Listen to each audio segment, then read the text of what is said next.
자, 52차 시 일본이 독도를 불법 편입하고 청과 간도 협약을 맺다 부분입니다. 국권 피탈 과정 다음에 나와 있는 부분인데 한번 간단하게 교과서랑 이건 살펴보면 됩니다. 그래서 내용 정리할게요. 이전차 진단 평가부터 보도록 하죠. 독립협회 활동을 계승한 사람들이 주로 애국계몽운동을 추진하여 실력을 양성하고자 했죠. 그래서 대표적인 단체로 보안회, 헌정연구회, 대한자강회 등등을 살펴봤습니다. 을사늑약이 체결된 이후에 안창호, 양기탁 등이 조직한 비밀결사 단체는 바로 신민회가 되겠습니다. 신민회. 자, 조금 복습하자면, 자, 을사늑약 체결 이후 분명히 이 을사늑약 체결에 대한 반대 운동을 벌였던 단체, 그리고 이후에 고종 황제의 퇴위를 반대했던 단체 등이 사실은 일제에 의해서 사실상 강제 해산되었습니다.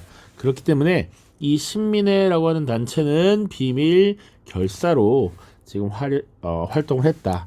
그리고 신민회는 기존의 단체들과 다르게 공화정을 추구했다라고 하는 것도 특징입니다.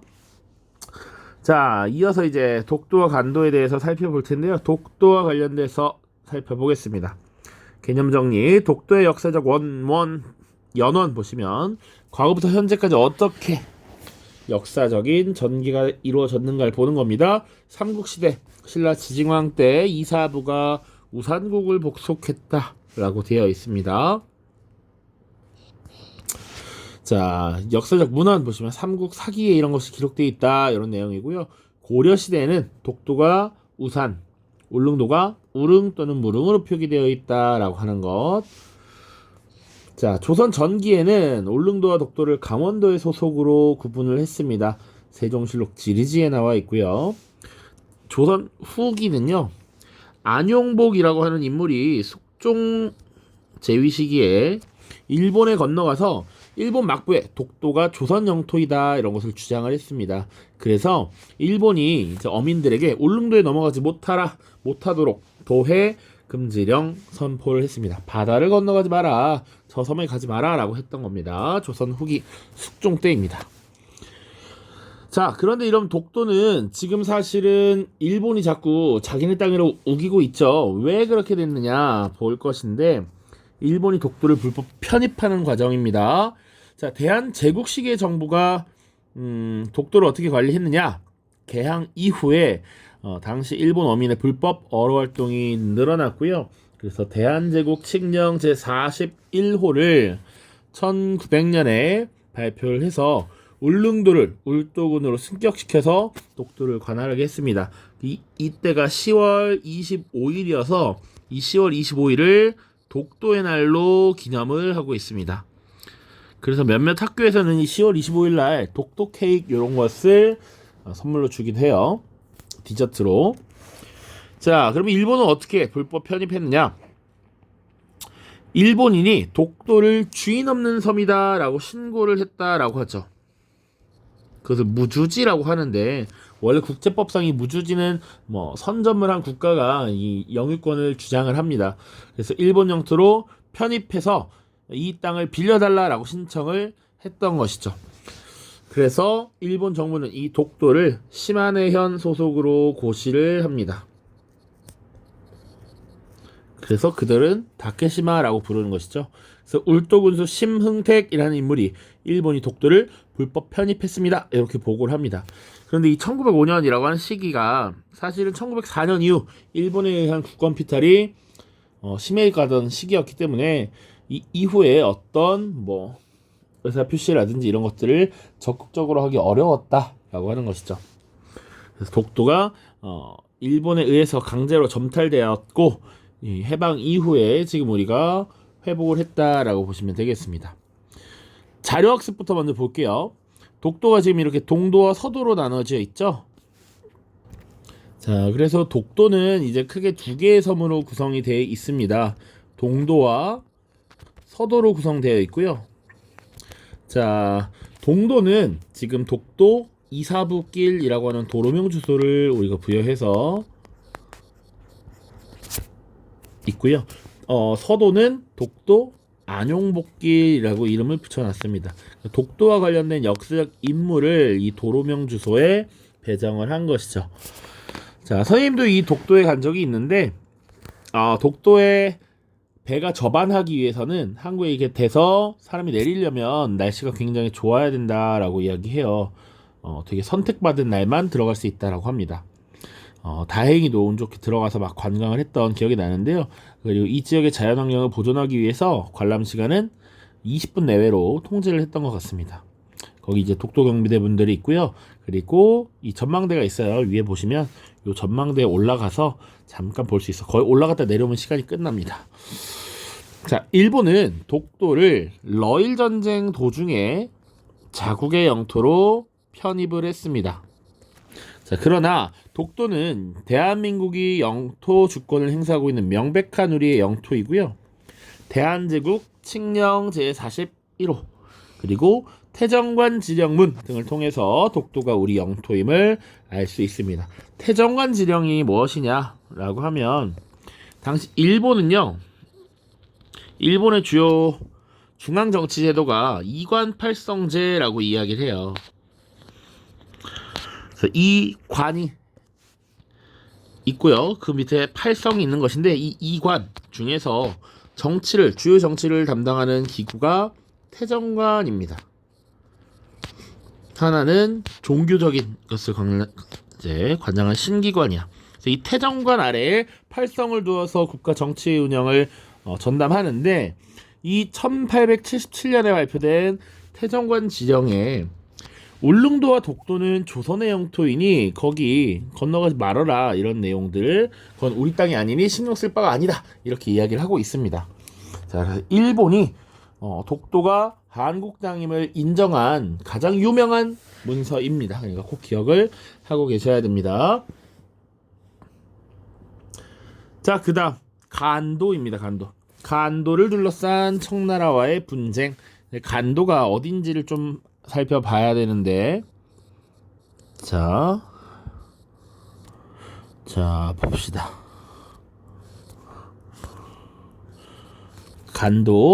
간도라고 하면요, 뭐 이렇게 표현하기도 하고 저렇게 표현하기도 합니다만 우리가 흔히 이 한반도 지역에 백두산이 이렇게 있고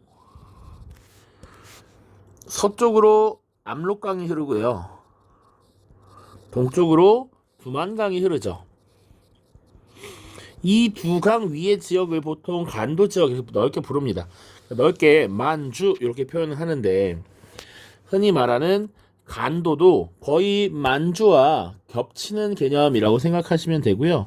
보통 그래서 이 간도는 여기 흐르는 요 강을 기준으로 해서 이쪽 동쪽에 있는 지역을 보통 북간도라고 부르고요. 이 왼쪽을 서간도라고 부릅니다. 자, 이렇게 보시면 돼. 혹은 만주라는 표현을 쓸 때는 이쪽을 보통 이렇게 북만주 이렇게 표현하고요. 그리고 여기를 남만주 이렇게 표현을 하기도 합니다. 간도라고 하는 건 어쨌거나 지금 우리가 생각하는 한반도의 이북 지역의 이야기다라고 보시면 되고요. 자, 그래서 이 지역을 둘러싸고 왜 갈등이 있었느냐? 첫 번째, 숙종 때 백두산 정계비와 관련이 있습니다. 자, 청나라의 입장에서 이 만주 지역은 어떻게 보면 청나라의 근본이라고 할 수 있는 이 여진족의 발원지야. 청나라의 핵심이 되는 민족을 만주족이라고 하는데 이 만주족은 사실 여진족으로부터 왔습니다. 자, 그래서 이 만주족의 근간이 되는 게 만주 지역인데 이 지역이 만주족의 기원이 되는 곳이니까 청나라 입장에서는 되게 신성한 곳이다 이렇게 말을 했고요. 그리고 이 지역에 출입하지 말아라 라고 자국민들에게 명령을 내렸던 것이죠. 이 지역은 신성한 곳이니까 조선 사람들도 여기 들어오면 안 된다라고 했던 것이야. 그래서 충돌이 발생했습니다. 왜? 이 지역은 우리나라 입장에서는 태백산맥과 여기 함경도 지역에도 산맥이 쭉 흐르고 있으니까 이 지역에 살기 나빠서 이렇게 넘어가서 거주하는 사람들이 많았습니다. 그러다 보니까 당시 출입을 금지한 청나라의 입장, 조선 백성들의 입장이 충돌할 수 있는 것이죠. 그래서 명확하게 국경을 정하기 위해 백두산 정계비라고 하는 것을 이때 건립했다라고 보시면 되고요. 1712년 숙종 때의 일입니다. 숙종. 자, 그래서 국경을 확실히 정해서 조선 사람들이 여기 이후로 넘어오지 마라 이렇게 하려고 했던 것이죠. 이때 백두산 정계비 비문에 국경을 정해놨는데 압록강과 토문강을 연계로 한다라고 돼 있어. 그래서 서쪽으로는 압록, 동쪽으로는 토문 이렇게 기록을 해놓은 겁니다. 나중에 이 비문의 해석을 두고 또 논쟁이 벌어지는 것이죠. 자, 결과 양국 백성이 경계를 넘는 일이 계속됐고요. 19세기 후반 간도로 이주하는 조선인이 증가했습니다. 근대화 과정에서 이 조선 땅에서 살기 어렵다라고 느낀 민중이 넘어가는 경우가 있었다라는 것이죠. 그래서 이 간도 지역의 귀속 문제, 간도가 누구의 땅이냐 이런 것을 가지고 문제가 생겼을 때 청나라 정부가 조선인이 간도에서 철수해달라 이렇게 요청을 하면서 영토 분쟁이 계속 발생했다라고 하는 것이죠. 그럼 이후 이 간도 지역은 어떻게 해결되었느냐?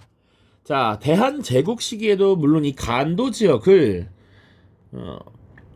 관리를 합니다. 그래서 대한제국이 간도에 대한 지배권을 갖고 있음을 분명히 하고요. 간도를 함경도 행정구역으로 편입을 합니다. 그리고 간도관리사로 이범윤을 파견해서 주민들을 직접 관리하는 모습이 나타나죠. 그러니까 이 이후에는 어떻게 됐느냐? 간도에 관한 청일협정, 우리가 속칭 간도 협약이라고 표현을 하는데요. 일본과 청나라 사이에 체결이 되었고, 왜? 1909년이라고 하면 을사늑약을 체결한 이후죠. 그러니까 일본이 한국에 필요한 외교적인 권한을 직접 행사하고 있었다.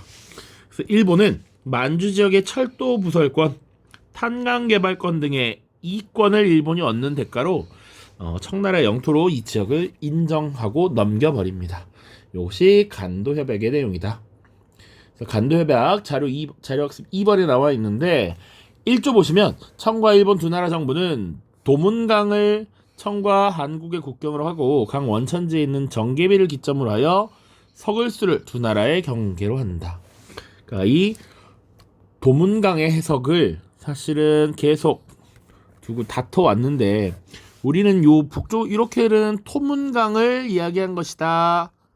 이게 우리 측 입장이고요. 아니야, 두만강이야 라고 하는 것이 청나라의 입장이었습니다. 근데 이것을 두만강으로 인정하고 이 위의 땅을 넘겼다라는 것이죠. 청나라 정부는 이전과 같이 도문강 이북의 개간지에 한국 국민이 거주하는 것을 승인한다. 대신 넘어와서 사는 것 요거 우리가 인정할게 이렇게 정리를 한 것이죠.